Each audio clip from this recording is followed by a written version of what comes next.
안녕하세요. 세상의 다양한 이야기를 들려드리는 채널 우르르입니다. 최근 급속도로 발전하면서 경제적으로나 사회적으로 한국을 넘어설 것이라 주장하고 있는 한 나라가 있습니다. 바로 베트남인데요.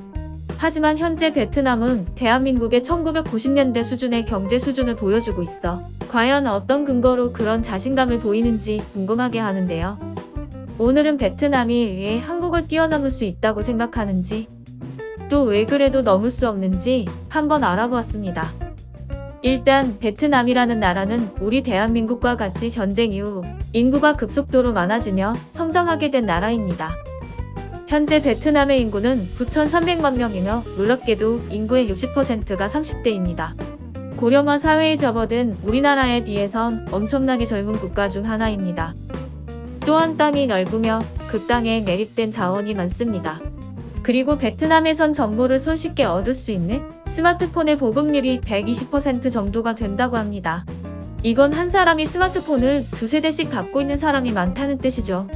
참고로 이미 OECD 디지털 정보의 종합순위가 1위인 한국도 스마트폰의 보급률은 80% 정도입니다. 그리고 베트남은 교육열이 매우 높은 편입니다. 전쟁 이후 배움이 없이 자라면서 폭발적으로 인구가 늘어난 탓에 자식만큼은 가난을 물려주지 않기 위해 더욱 자녀 교육에 대한 열망이 커져 이후 세대의 자녀들에겐 없는 형편에도 유학을 보내는 경우가 있다고 전해지고 있습니다. 그리고 보트피플이 있습니다. 전쟁 이후 해외에서 외국물을 먹고 다시 돌아온 지식인들이 베트남의 발전에도 이바지하는 경우가 바로 이 경우입니다. 이 정도면 베트남 사람들도 한국을 이길 수 있을 것 같다고도 생각할 만한데요. 하지만 그럴 수 없는 이유가 있는데요. 첫째로 중국입니다.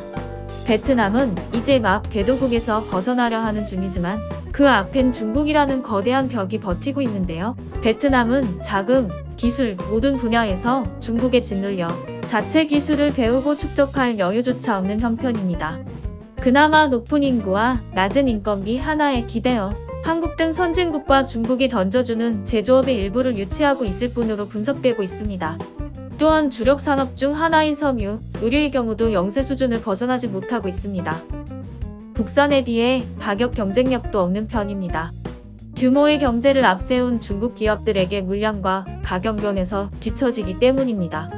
베트남 과학기술부가 2017년에 발표한 보고서에 따르면 베트남 기업 중 90%가량이 낙후된 기술을 사용 중으로 조사되었는데요. 수입기계와 공장 라인의 76%가 1950년대 기술이라고 평가되었습니다. 중국이 쓰다 버린 기술의 쓰레기장으로 전락하고 있다는 비판도 나오는 실정입니다. 이는 중국 기업들이 오래된 기계와 설비를 베트남에 중고로 넘기고 있기 때문인데요. 급기야 베트남 정부는 2016년과 2019년 중고 기계 수입에 관한 법안을 제정, 낙후된 기술과 기계의 이전을 금지하기도 했습니다. 두 번째로 넘을 수 없는 격차입니다. 현재 한국과 베트남의 경제 수준, 사회 간접 자본 축적 수준은 비교할 수 없을 정도로 차이가 큽니다. 예를 들면 한 나라의 경제력 수준은 국제신용평가사의 등급으로 가늠해 볼 수 있는데 한국은 G7 국가의 하나인 이웃나라 일본보다 국가의 국제신용 등급이 2단계나 높습니다. 그러나 베트남의 국제신용 등급은 거의 최하위 수준으로 투자 부적격 수준에 근접해 있습니다. 이처럼 양국의 격차는 기본 체급 자체에서부터 차이가 크기 때문에 그 차이를 좁히기 쉽지 않을 것으로 보입니다. 세 번째는 독재 정치가 있습니다. 베트남은 정당이 단 하나인데요. 베트남 유일 합법 정당이자 공산주의 정당인 베트남 공산당이 있습니다. 베트남 독립의 아버지로 유명한 호찌민이 이끌던 그 정당입니다. 베트남은 단일 정당으로 사실상 야당의 기능을 상실한 상태이기 때문에 모든 것은 집권당의 원하는 방향으로 흘러가게 되며 그것은 곧 부패로 이어지게 됩니다. 상황이 좋을 땐 문제가 없어 보일지 모르나 차후에 문제가 발생할 때 이를 바로잡을 기능이 없어 그로 인한 정책적 실패나 모든 사회적 고통은 국민들이 분담하게 될 것입니다. 또한 정부에 의해 기업이 좌지우지된다며 해외 자본의 투자 또한 새로운 유입은 힘들 것으로 보입니다. 오늘 준비한 이야기는 여기까지입니다. 시청해주셔서 감사합니다.